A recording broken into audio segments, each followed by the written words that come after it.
How to help paranoid people. People who are paranoid often suffer from delusions and sometimes from mental health disorders that need treatment right away.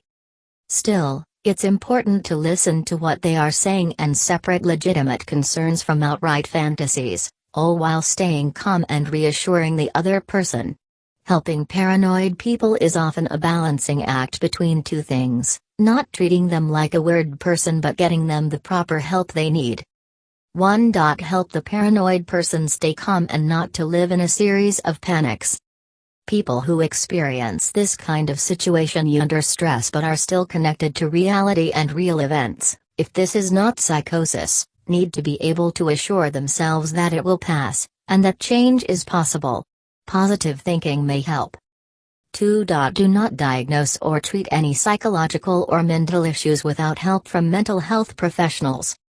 The kind of paranoia discussed here is not the similarly named mental illness but a kind of chronic anxiety and fearfulness. Seeking professional help if needed. 1. Help your family member or friend in seeking a diagnosis and advice from a psychologist, psychotherapist, a clinical social worker, or a psychiatrist trained in dealing with emotional and mental health. Such a professional, who has training and experience in these matters, might lead the sufferer through some steps necessary to find the source of the delusional thinking and fears. They may advise other ways of coping or about seeking psychiatric or medical intervention in more difficult experiences. 2. Realize that if self-control is not possible or is very erratic, then the person may not be able to improve without some form of medication for limiting stress. Psychiatrists are medical doctors and so they may prescribe medications. Psychologists are not medical doctors and do not prescribe medication, but can refer you to the psychiatrists who do. Psychiatric social workers and other masters, and in some cases doctorate, level trained and licensed counseling professionals also do not prescribe medications but practice psychotherapy. Suspicious, has unfounded suspicions. Expectation that they will be exploited.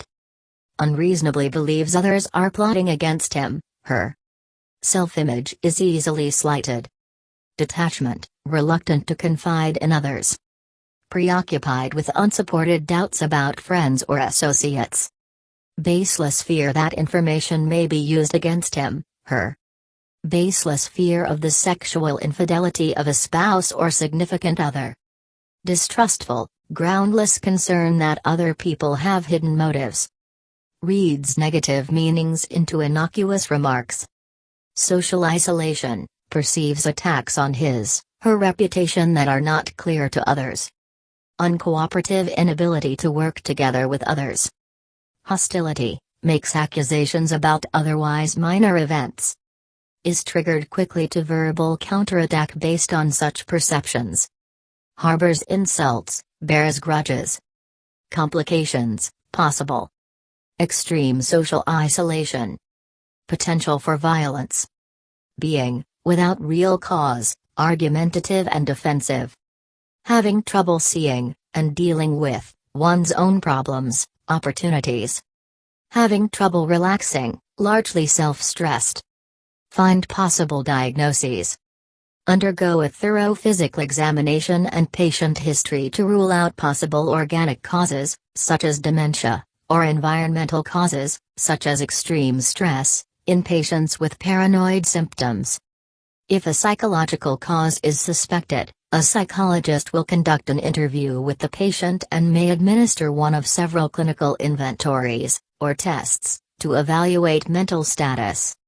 Seek treatment. Paranoia that is symptomatic of paranoid schizophrenia, persecutory delusional disorder, or paranoid personality disorder need to be diagnosed by a mental health professional. Self-help. Help the person to think positively.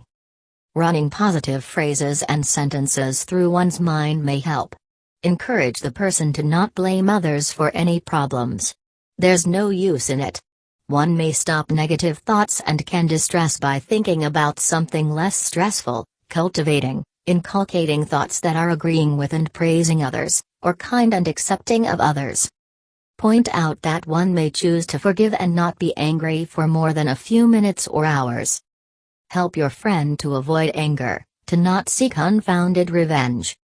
Expect one to change one's own self-talk or thinking, and then that will help to change the way of reacting to perceptions. Guide yourself to purposefully stash more good thoughts in one's mind every day. Encourage thinking about oneself, reaching for sure success. Purposefully try to adopt new thoughts. Immediately begin repeating positive sayings, mostly to yourself, when you first notice that you're beginning to hear people talking negatively.